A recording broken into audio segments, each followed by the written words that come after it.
El día 28 del mes de Iyar del año 5727, que se corresponde con el 14 de mayo del año 1948, se conmemora un aniversario más de la resurrección del Estado moderno de Israel. Y hoy estamos aquí reconociendo que este hecho no es un evento cualquiera, sino uno de profundo contenido profético.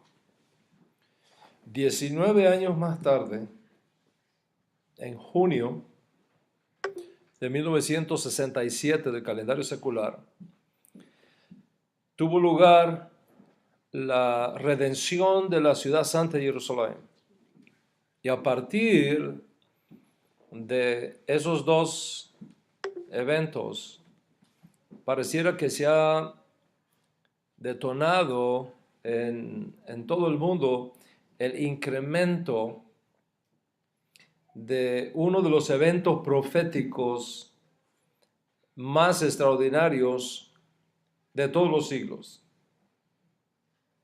Me refiero a la restauración de la identidad judía de millones de hijos e hijas de Israel que se habían asimilado en las diferentes culturas nacionales del mundo. Y se está cumpliendo así lo que había anunciado el profeta Oseas, que luego de perder el Shabbat, Rosh Chodesh y el resto del ciclo festivo de la Torá, que marcan precisamente la identidad cultural hebrea. Las ovejas perdidas de la casa de Israel retornarían a esa identidad, la recuperarían y recibirían de vuelta su estatus de pueblo mío y recobrarían la fe y costumbre de sus ancestros. Dice el profeta Oseas que allí donde se les dijo, ustedes no son mi pueblo, lo amé, se les dirá, sois mi pueblo, a mí. No solamente el profeta Oseas, muchos otros profetas anunciaron estos días de restauración de los hijos e hijas de Israel que se habían perdido en las naciones. Ezequiel, por ejemplo, anuncia que Dios traerá de vuelta a todos los hijos de Jacob, a todos los hijos de Jacob, que iba a derramar sobre ellos agua limpia, que los iba a limpiar de todas sus idolatrías, que iba a escribir otra vez la Torá, no en tablas de piedra, sino en las tablas de carne de su corazón, y colocaría su espíritu dentro de ellos a fin de que anduviesen en sus caminos y guardasen sus preceptos. Por su parte, el profeta Jeremías, Yirmiyahu, anuncia algo realmente extraordinario. En el capítulo 16 de su profecía, dice el profeta Jeremías, vienen días, dice Hashem, vienen días, dice Hashem, que no se va a decir más, bendito es el Eterno que hizo subir a los hijos de Israel de la tierra de Egipto, sino se va a decir otra cosa más grande todavía. ¿Cuál es esa otra cosa más grande todavía que se va a decir? Continúa el profeta diciendo, esto es lo que se va a decir. Bendito es el Eterno que hizo subir a los hijos de Israel de todas las tierras a donde los había arrojado. De todas las tierras. Y como resultado de todo ese proceso, han venido surgiendo en el mundo una nueva generación de judíos. Los judíos resucitados de entre los sepulcros de las naciones. Gente que nunca se había interesado en el judaísmo, que nunca había ido a una sinagoga, que incluso no habían visitado Israel alguna vez en su vida. De pronto les ha sucedido algo, les ha llegado un mensaje a su conciencia, independientemente del medio que Hashem haya usado, les ha llegado el mensaje y han iniciado un proceso de búsqueda de su identidad. Y muchos han descubierto en ese proceso no solamente que sus nexos con Israel son extraordinarios, sino que además traían consigo sangre judía y no lo sabían. Por supuesto, aquellos que descubren que sin llevar consigo sangre judía pueden amar y servir al Dios de Israel, sin obligárseles a convertirse al judaísmo o a hacerse judíos, pueden ahora descubrir la riqueza de los 7 mandamientos universales con todas sus derivaciones como justos de las naciones. Son conocidos como los Bene Noach, los hijos de Noé, y es un movimiento que está creciendo en el mundo en el día de hoy.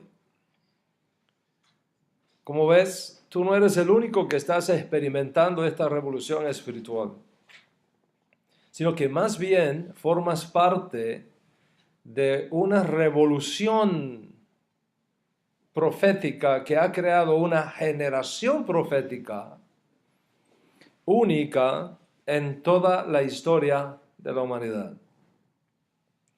Cada vez más y más personas iguales a ti, de diferentes razas, credos y latitudes, están reconociendo al Dios de Israel. Están aprendiendo del Dios de Israel. Y están llegando a la conclusión de que hay una historia que no les habían contado, que hay un judaísmo revelado divinamente, y una Torá dada por Dios, y esta generación de nuevos creyentes, sean justos de las naciones o biológicamente judíos emergentes, están buscando su lugar en todo este mover del cielo. Están viviendo lo anunciado por los profetas.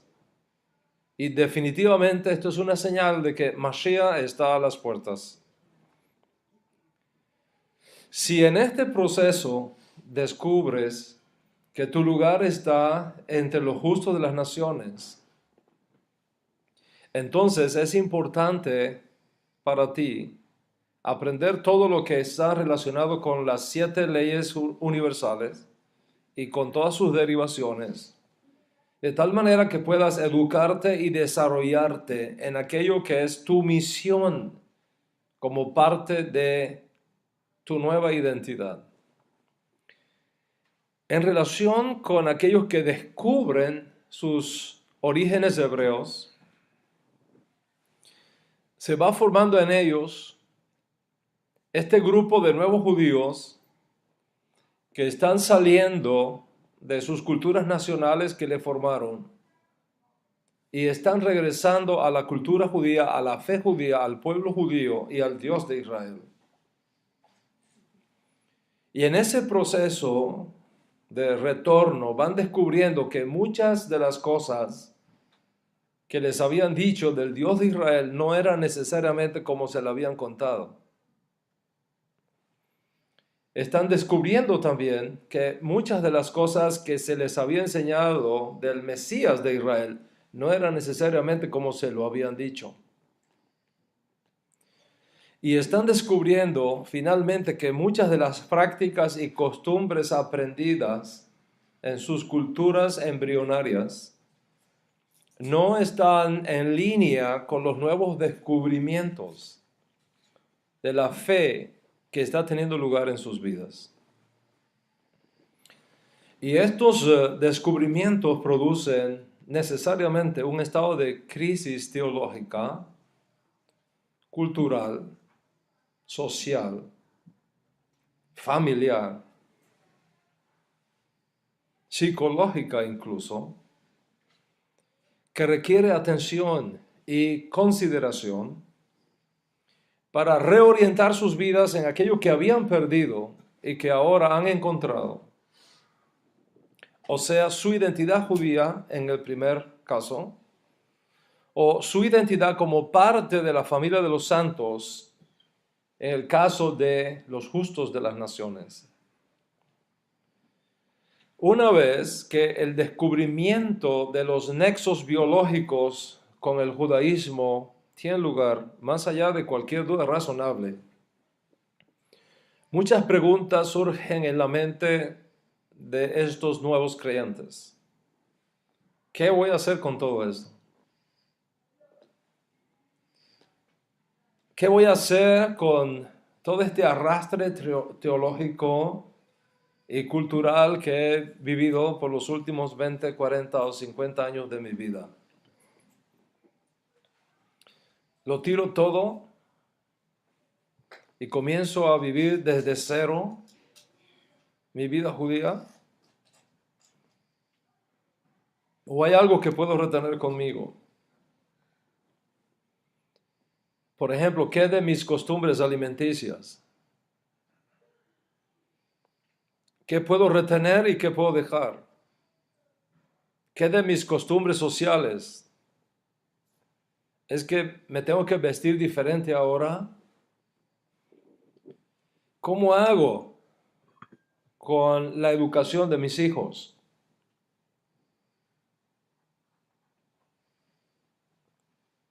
¿Los sigo enviando a la misma escuela de siempre o tengo que cambiarlos de escuela? ¿Qué pasa con mi familia que no es consecuente con mis descubrimientos? Y prefieren seguir viviendo, ignorando completamente los hechos históricos que han tenido lugar en nuestras familias. ¿Y qué de la iglesia? Y mis amigos cristianos, donde yo me había formado, donde mis hijos se habían formado y donde tienen sus amigos y su ambiente social. ¿Qué hago con ellos? ¿Me desentiendo de ellos y les digo adiós y me busco nuevos amigos? ¿O puedo continuar relacionándome con ellos e incluso con mi familia inmediata? ¿Cómo les digo lo que está pasando en mi vida? ¿Me voy de la iglesia o sigo en la iglesia? ¿Qué hago con mis buenos vecinos que siempre estuvieron a mi lado en momentos de dificultades e incluso en alguna de mis crisis familiares, ayudándonos y atendiéndonos? ¿Qué hago con mis padres? ¿Tengo que abandonarlos juntamente con mis hermanos y mis abuelos y darles totalmente la espalda y pretender que ya no existen, que no cuentan y comenzar todo de nuevo?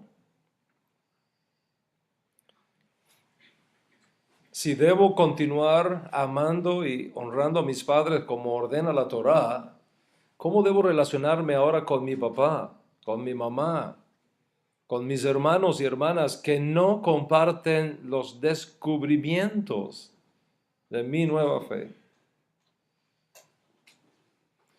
¿Los dejo y me voy? ¿O sigo relacionándome con ellos? Y si me sigo relacionándome con ellos, ¿en qué medida? ¿En qué intensidad? ¿Tengo que convertirme al judaísmo o retornar al judaísmo? Porque si llevo sangre judía en mis venas, ¿cómo voy a convertirme a un pueblo del que formo parte biológicamente? ¿No sería una contradicción? Y al mismo tiempo una negación del milagro de la resurrección judía anunciada por los profetas. Entonces, ¿qué hago? ¿Debo convertirme o debo retornar? ¿Y quién puede ayudarme a entender todo esto que está pasando en mi vida, en mi mente? Si decido retornar, ¿a dónde retorno? ¿Dónde está ese pueblo al cual tengo que regresar? ¿Cómo es que ocurre ese regreso formalmente? ¿Me aceptarán o me rechazarán? Si lo dejo todo atrás y me acerco a una comunidad judía y ésta me rechaza, ¿dónde me quedo? ¿Cómo llamaría a ese limbo de retorno donde ahora podría encontrarme? ¿Qué pasará con mis hijos? ¿Cómo socializarán de ahora en adelante? ¿Con quién se van a casar? ¿Qué pasa con mi trabajo? Cuando debo trabajar en Shabbat o de lo contrario, pierdo mi fuente de ingresos. ¿Puedo trabajar en Shabbat mientras encuentro una nueva manera de traer el pan a mi casa? ¿Puedo seguir viviendo donde vivo o tengo que mudarme al lado de una Beit Knesset o de una sinagoga o de un Bet Midrash? Todas estas preguntas y muchas más forman parte del impacto teológico, psicológico, social que están experimentando o que experimentarán en mayor o menor intensidad la nueva generación de judíos que ha surgido y que continúa surgiendo en el mundo. Es un proceso que requiere atención y que requiere paciencia y educación. Y entre las miles de preguntas que surgen, una en particular es la que vamos a estar compartiendo en la clase de hoy, en la conferencia de hoy. ¿A qué comunidad debo unirme? ¿Cómo es ese proceso? ¿Qué tipo de judaísmo debo elegir para expresar cultural y socialmente mi identidad judía? ¿Hay un solo judaísmo o hay muchos judaísmos? ¿Y cuál es el auténtico? Si este es tu caso, entonces justamente para ti van dirigidas mis palabras. Y es por eso que el tema de esta conferencia, que espero pueda ser una serie que cubra todos las demandas y reclamos que un tema así tiene, se llama Eligiendo tu judaísmo. Eligiendo tu judaísmo. El título solamente nos dice muchas cosas, muchas cosas. Primero, que existe el judaísmo. Segundo, que existe más de una forma de judaísmo. De lo contrario, no habría elección.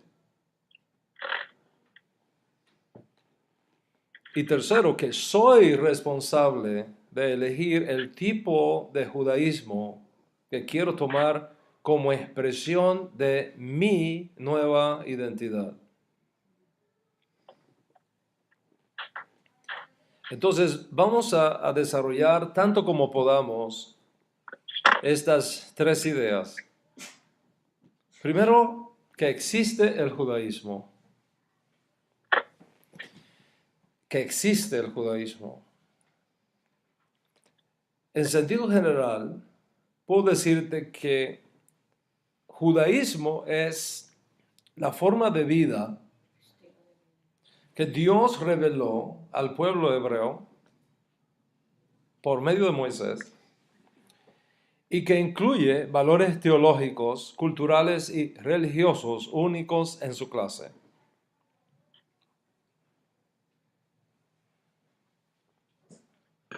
Voy a repetir esa idea. A los efectos de esta conferencia, vamos a definir judaísmo como la forma de vida que Dios reveló al pueblo hebreo por mano de Moisés y que incluye valores teológicos, culturales y religiosos únicos en su clase. Y como te darás cuenta, en esta definición hay dos expresiones que son clave. Primero, que el judaísmo es una forma de vida. El judaísmo es un estilo de vida. Eso es lo primero. Y lo segundo, que el judaísmo es un estilo de vida o una forma de vida fundamentado en una revelación divina dada al pueblo hebreo. Esto significa que el judaísmo es la única religión del mundo que puede demostrar científica e históricamente su origen divino. Voy a repetirte esa idea porque es muy importante. Solamente el judaísmo puede demostrar su origen divino de una forma científica e histórica. ¿Y cómo podemos demostrar eso? La demostración viene dada por tres tipos de evidencias. Tres tipos de evidencias. En primer lugar, lo sucedido con Moisés. Lo sucedido con Moisés. En segundo lugar, la naturaleza de la revelación de la Torá dada a nuestro pueblo judío. Y tercero, la naturaleza misma de algunos mandamientos dentro del conjunto de 613 mandamientos entregados por Dios a través de Moshe a nuestro pueblo judío. Te lo voy a explicar de la siguiente manera. Cuando tú estudias cualquier religión conocida en el mundo, verás que sus creadores o inventores, juntamente con lo que ellos consideran sus libros sagrados,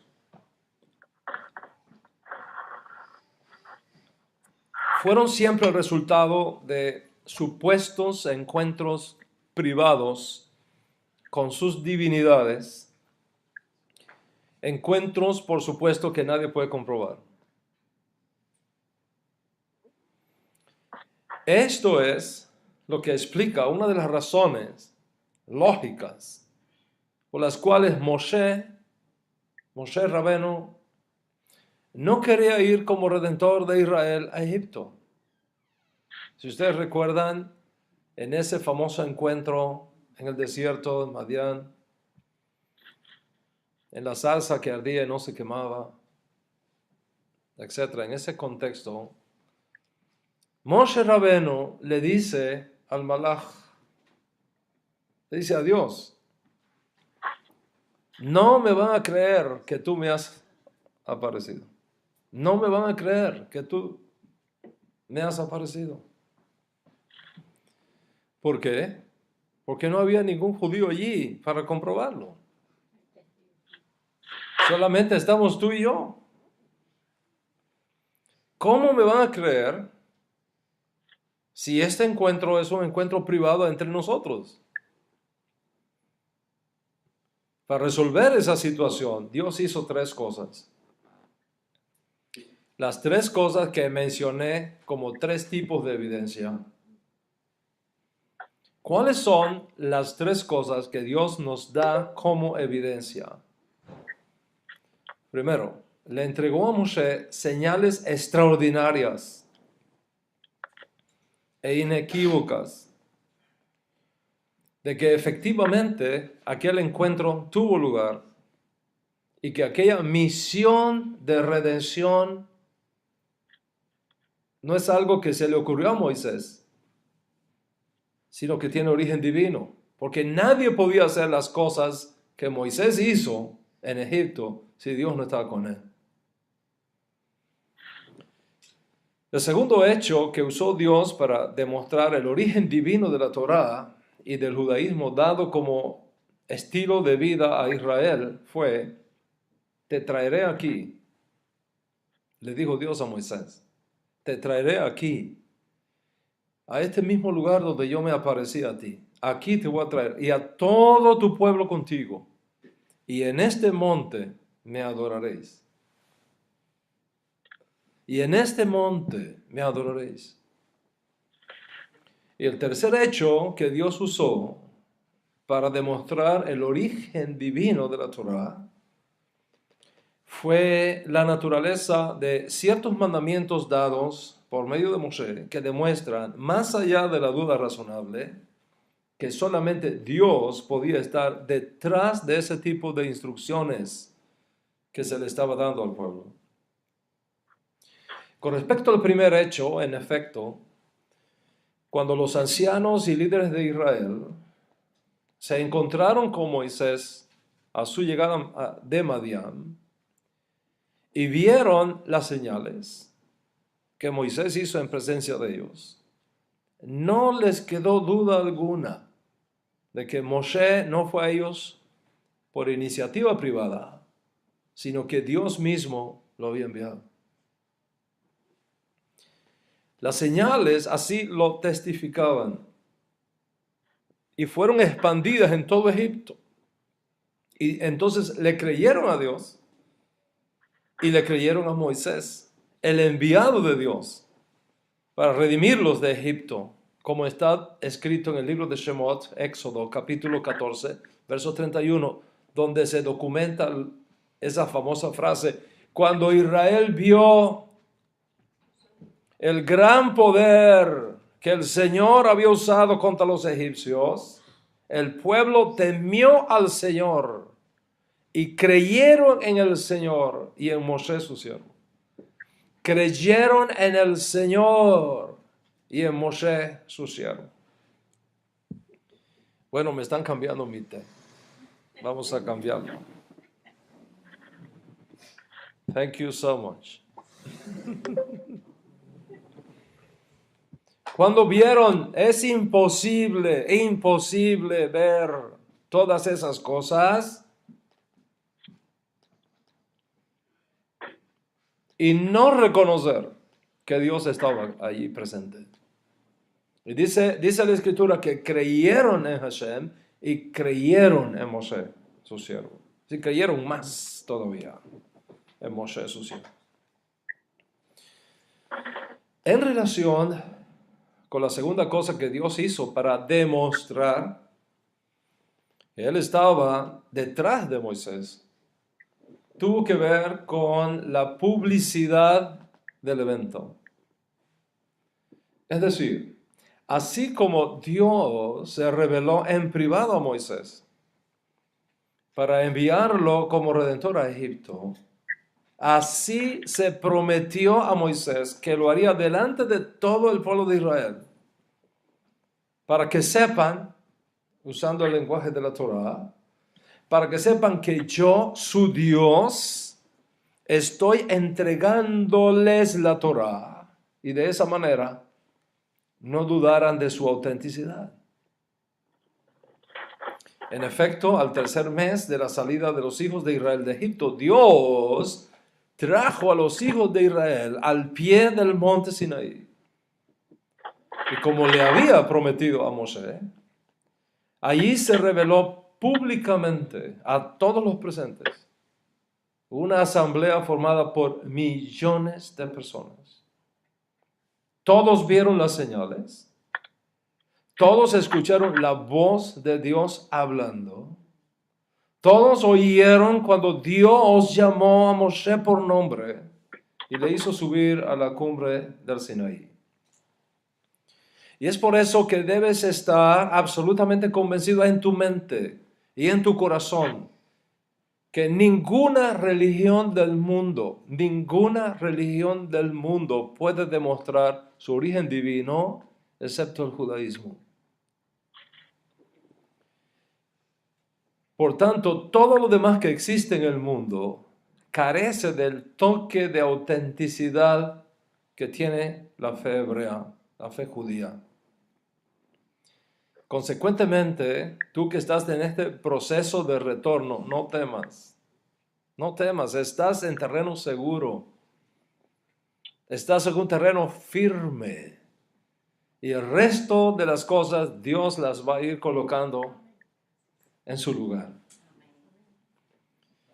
Las religiones del mundo y sus líderes fundadores le han hecho creer al pueblo sobre el cual tienen dominio que Dios les habló en privado, que les dijo esto, que les dijo aquello, o que escribieran este libro, o que escribieran aquel otro libro. Pero nadie estuvo allí para comprobar que eso realmente sucedió. Por lo tanto, es de dudosa procedencia. Dios no tomó ese riesgo. Se reveló a todo un pueblo. Millones de personas fueron testigos de la entrega de la Torá por mano de Moshe.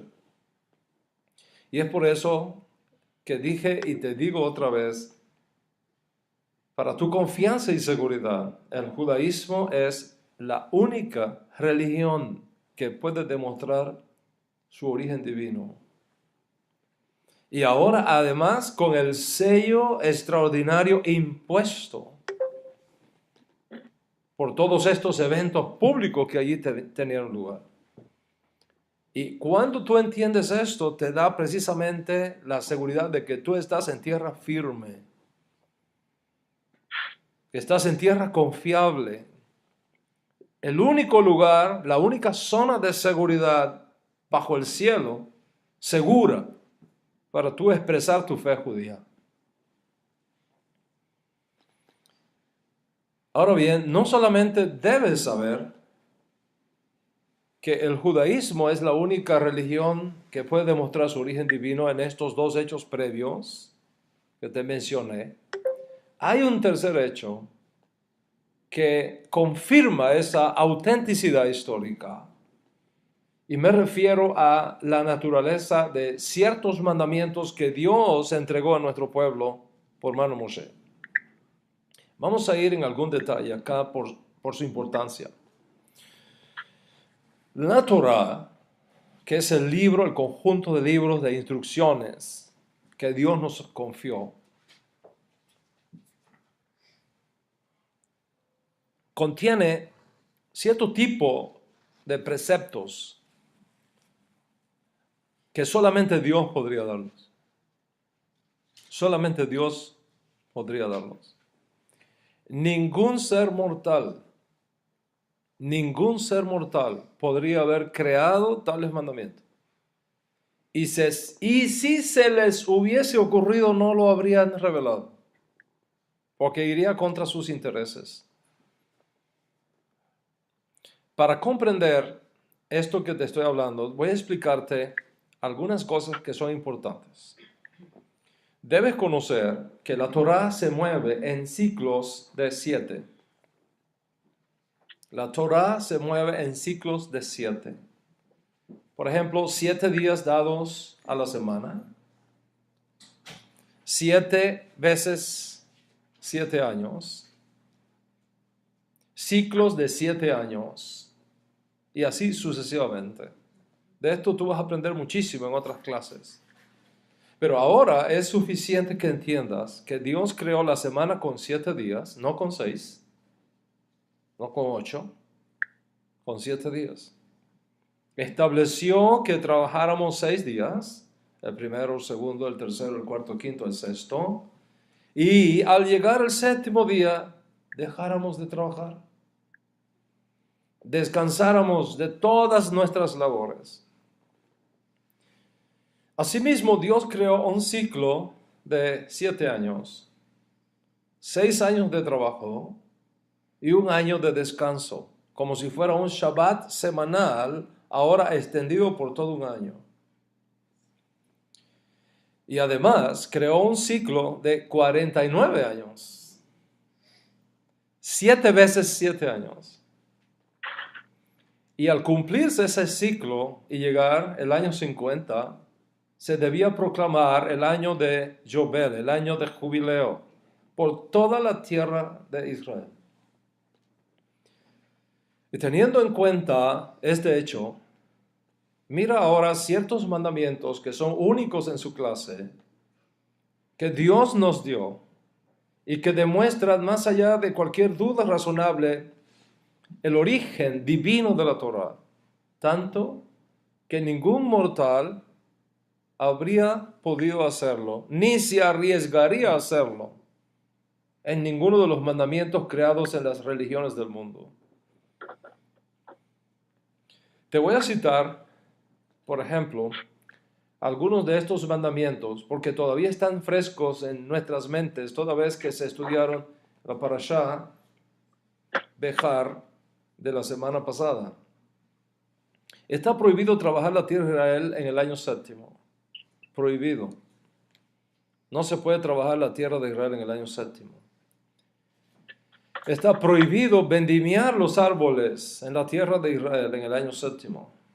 Está prohibido recolectar vegetales que de suyo produce la tierra de Israel en el año séptimo. Está prohibido recolectar frutas en el año séptimo de la misma manera que se hace el resto de los años. Está prohibido recoger vegetales que crecen espontáneamente en la tierra. Y así como está prohibido en el año séptimo, está prohibido en el año 50, en el año jubileo. Lo mismo que está prohibido en cada ciclo de 7 años, está prohibido también en el año 50.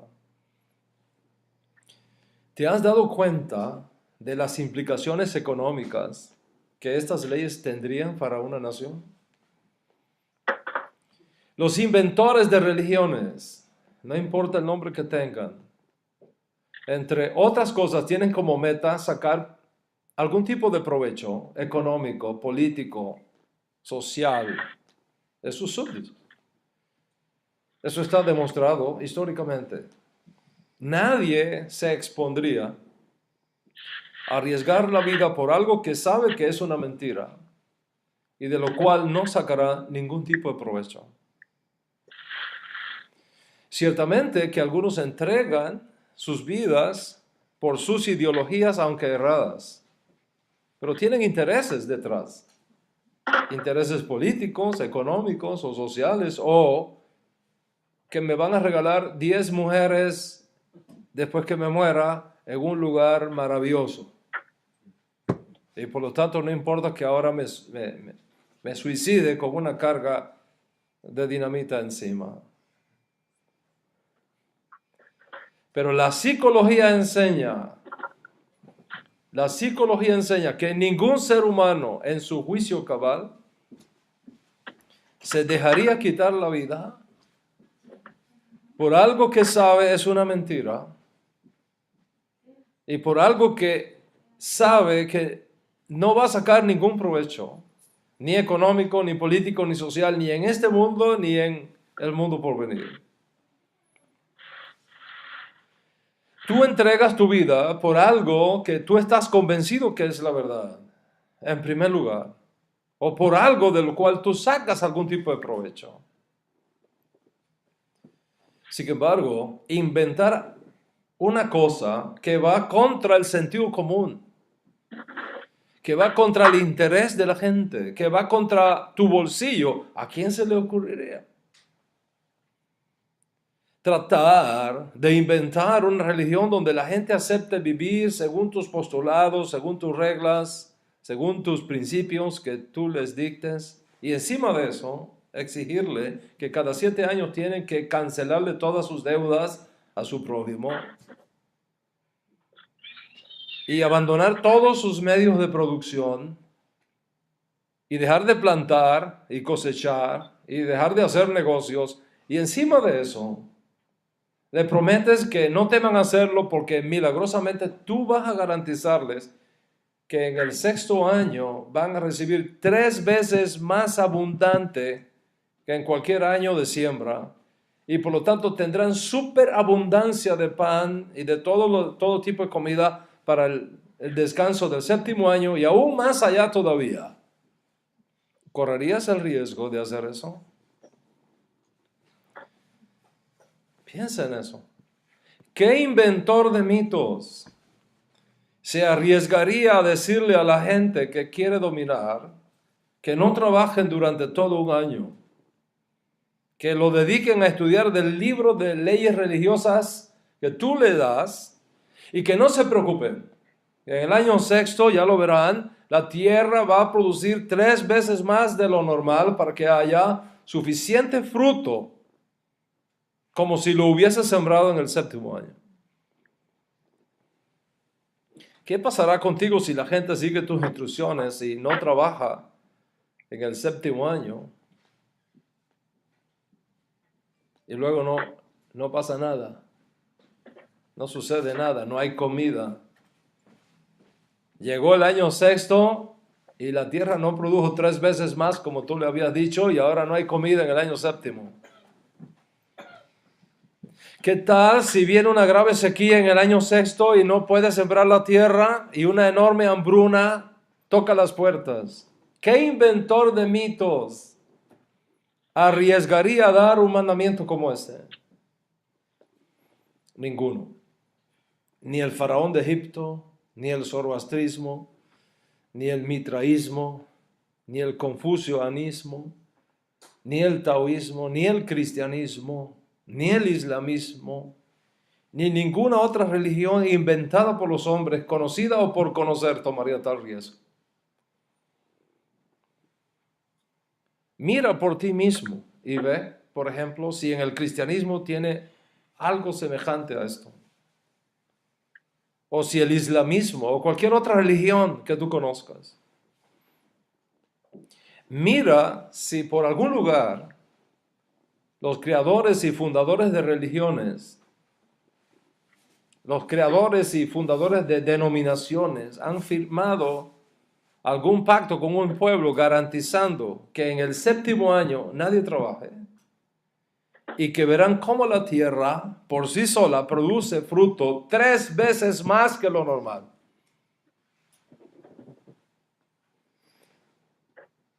¿Quién puede tener el control de las leyes de la naturaleza a este nivel para garantizar tal cosa? ¿Quién puede predecir el futuro de una manera tan clara y evidente, exponiéndose al escrutinio de todo un pueblo? Tú tienes aquí un hecho verificable de la autenticidad de la Torá. Porque es imposible inventar algún sistema religioso que contenga un precepto semejante al que contiene nuestra sagrada Torá. Por lo tanto, debes saber en este día y tenerlo claro en tu mente y en tu corazón que el judaísmo es la única religión del mundo que puede demostrar científica e históricamente su origen divino. Y debes estar convencido en tu alma que la Torá no es un invento de los hombres, sino que tiene su origen en Dios mismo. Y por tanto estás en el camino correcto. Estás en terreno seguro. Y no puedes dejarte mover de esa zona de seguridad que te da la Torá. Esta es la primera cosa. Sobre el resto que debes retener contigo, que debes nunca negociarlo, se basa en este principio. Estás en un lugar de seguridad. Estás parado sobre una roca. Y aunque vengan vientos y soplen ríos, mientras estés parado en la Torá, no caerás. Y esto tiene que retenerlo contigo, no negociarlo nunca. No aceptes jamás que nadie te cuestione la Torá. No aceptes la idea de que alguien ha cambiado la Torá o que tiene autoridad para cambiar la Torá. Sécase la hierba, marchítase la flor, pues la Torá de nuestro Dios permanece para siempre. Y esta es precisamente la enseñanza de los grandes de Israel, de los grandes maestros, de los grandes rabinos, de los grandes profetas, como aquel que dijo la Torá no puede ser quebrantada, como aquel que dijo ni les pase por la mente la idea de que yo estoy aquí para cambiar la Torá. No he venido para anular la Torá, sino para darle su correcta interpretación. Y dijo más aún, el que quebrante o viole la más pequeña mitzvah, el más pequeño mandamiento de la Torá, así de pequeño será llamado en Mahul Somay. Pero el que guarde y enseñe Torá, grande será en el reino de los cielos. Por lo tanto, la Torá no puede ser cambiada.